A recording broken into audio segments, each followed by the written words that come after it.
gubot-gubot na karon ng mga Marcoses. Kaya nahitabo manggod ni Lisa karon wala siya gipalupad, wala siya gipapauli sa Pilipinas. Kay ang building nga ako nakita karon, I'm not going to show it, but it is where Lisa Marcos o katong tag-iya sa Rastans stay dito sa Los Angeles, sa Beverly Hills. So ang nahitabo manggod ani god kay si Lisa o kining lalaki nga tag-iya sa kanang di na ko i-mention nga tag-iya sa Rastans na overdose manggod ni siya tigamit og drugas.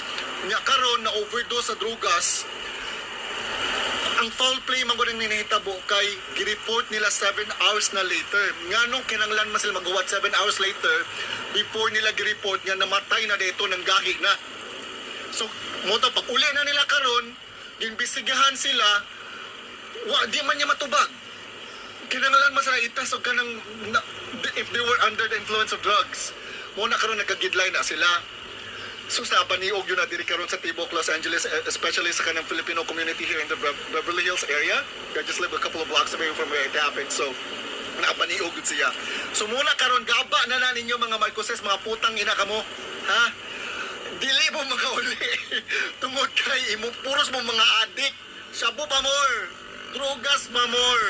Muna, mga injectables pa more.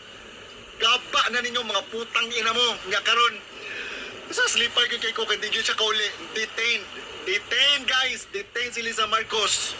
Ha? Drug users, mga gago.